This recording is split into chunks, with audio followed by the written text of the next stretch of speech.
धरती के गर्भ में रहने वाले वो प्राणी जिन्हें देखकर इंसान की रूह कांप जाती है, जिनका जहर मौत कहलाता है, वो कभी कभी जीवन के रक्षक भी बन जाते हैं। नाग, एक ऐसा नाम जो कहीं भय है तो कहीं भक्ति। कभी वो भगवान शिव के गले में आभूषण बनकर विराजते हैं, तो कभी यमुना के जल में कालिया बनकर जहर घोल देते हैं। कभी वे अर्जुन की रक्षा करते हैं, तो कभी परीक्षित जैसे धर्मात्मा राजा की मृत्यु का कारण बनते हैं। कहते हैं जब तक्षक ने राजा परीक्षित को डसा, तो उनके पुत्र जन्मेजय ने पूरे नाग वंश के विनाश का यज्ञ रच दिया था। वो दिन था जब लाखों नाग अग्नि में समा रहे थे, पर तभी एक बाल ब्राह्मण, एक युवा तपस्वी आस्तिक आया, जिसने अपनी वाणी से यज्ञ को रोक दिया। और तब से लेकर आज तक हर सावन की पंचमी को नागों को दूध पिलाया जाता है, सर्पों को पूजा जाता है। ये सिर्फ परंपरा नहीं, ये उस करुणा का प्रतीक है जो एक साधारण किसान से लेकर एक राजा और एक देवता तक हर किसी में किसी न किसी रूप में जागी थी। और उस सावन की दोपहर में जब धनीराम हल चला रहा था, तो उसे क्या पता था कि उसकी छोटी सी भूल एक नाग की मां को रुला देगी, और वही क्षण नाग पंचमी के इतिहास में बदल जाएगा। सदियों पहले की बात है, सावन का महीना था, धरती भीग रही थी, खेतों में हल चलाए जा रहे थे। उसी गांव में एक किसान रहता था, नाम था धनीराम। उसके 5 बेटे थे और एक प्यारी बहू सरस्वती। कहानी शुरू करने से पहले अगर आपने अभी तक हमारे चैनल शाम कथा को सब्सक्राइब नहीं किया, तो कृपया अभी कर लें।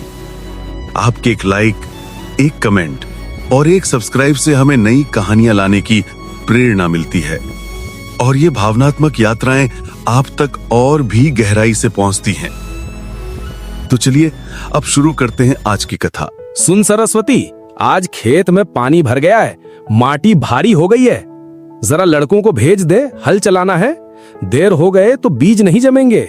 जी बाबूजी, मैं अभी भेजती हूँ। ईश्वर करे खेत भरपूर फले और सबका भला हो। बड़ा बेटा भीम खेत में हल चला रहा था। बरसात की बूंदें गिर रही थीं, मिट्टी की सौंधी खुशबू हवा में घुल रही थी। पर उसे क्या पता था कि हल की नोक जमीन के भीतर कुछ छूती है, और अगले ही पल जमीन से निकलती है एक काली फुफकार। 3 छोटे नाग शिशु कटकर मिट्टी में तड़प रहे थे। हाय मेरे लाल, मेरे नन्हे बच्चे, तुमने तो अभी आंखें भी नहीं खोली थी, और तुम इंसान, क्यों काटा तुमने मेरे बच्चों को? क्या तुम्हें उनके रेंगने की आहट तक नहीं आई? अब सुनो, आज रात तुम्हारे 4 बेटों को मैं साथ ले जाऊंगी। जैसे मेरी कोख सूनी हुई है, वैसे ही अब तुम्हारा आंगन सूना होगा। नागों का श्राप कभी खाली नहीं जाता। शाम होते ही गांव में एक अजीब सन्नाटा छा गया। रात के तीसरे पहर एक एक करके 4 बेटे सांप के डसने से मृत पाए गए। 4 अर्थियां एक साथ उठीं। गांव की हवा भी शोक से भारी हो गई थी। हे नाग माता, हमसे भूल हुई, जानबूझकर नहीं। हमने जान नहीं ली, वो एक अनजानी चोट थी। मैं माँ हूँ, आपकी पीड़ा को समझ सकती हूँ, लेकिन कृपा करो मेरे देवरों की जान बचा लो। मैं व्रत रखूंगी, पूजा करूंगी, हर साल आपकी सेवा करूंगी। आपका क्रोध छोड़ दो नाग माता, शांति का व्रत ले लो। अगली रात पंचमी की थी। सरस्वती ने आंगन को साफ किया, गोबर से लीपा, दीवार पर नागदेव की आकृति बनाई, फिर एक दीप जलाया और एक कटोरा दूध लेकर धूप, अक्षत और रोते हुए श्रद्धा के साथ नाग माता की पूजा की। बेटी, तेरी आंखों में डर नहीं, सिर्फ समर्पण है। तेरे भीतर वो करुणा है जो मुझे भी माँ होने का एहसास दिला गई। तेरी पूजा ने मेरे विष को अमृत बना दिया। जा, तेरे देवर जीवित हैं, और तेरी भक्ति का ये दिन अब हर वर्ष नाग पंचमी के नाम से मनाया जाएगा, जिस दिन लोग मुझे याद करेंगे, अपने घरों में दूध चढ़ाएंगे, और तू इतिहास में अमर हो जाएगी। सुबह की किरणों के साथ धनीराम का घर फिर से हंसी से गूंज उठा। चारों बेटे अपने कमरे से निकले जैसे नींद से जागे हों, और सरस्वती की आंखों से अश्रुधारा थमने का नाम नहीं ले रही थी।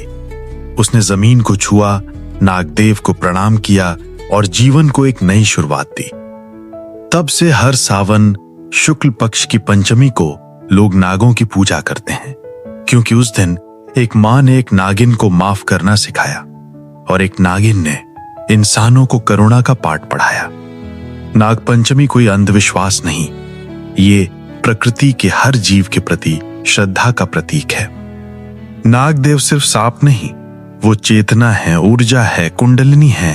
भगवान शिव की जटाओं में लिपटे हुए भगवान विष्णु के शीश सैया के रूप में पूजे जाते हैं। नाग पंचमी की गहराई से जुड़ी हुई कई पुराणों में वर्णित पौराणिक मान्यताएं हैं, जिनका आधार हमारे शास्त्र, पुराण और धार्मिक ग्रंथों में मिलता है।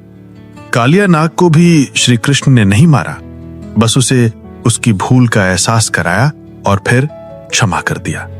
यही तो है नागपंचमी की आत्मा, क्षमा और संतुलन। भगवान शिव के गले में वासुकी नाग विराजमान है।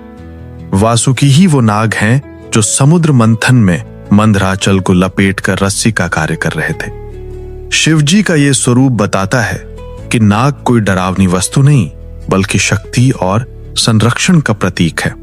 श्री विष्णु शेषनाग की शैया पर क्षीर सागर में शयन करते हैं। शेषनाग को धैर्य, संतुलन और ज्ञान का प्रतीक माना जाता है। जब संसार डगमगाता है, शेषनाग ही उसे थामे रहते हैं। आज के वैज्ञानिक युग में भी नागपंचमी हमें याद दिलाता है कि जीवन के हर रूप का सम्मान करना ही सच्ची भक्ति है। तो इस नागपंचमी पर केवल दूध चढ़ा ही नहीं, बल्कि एक वादा करें कि हम प्रकृति से प्रेम करेंगे, हर प्राणी को उसका स्थान देंगे। ओम नमो नागेंद्राय, ओम नमः शेषनागाय नमः, ओम नमो वासुके नमः।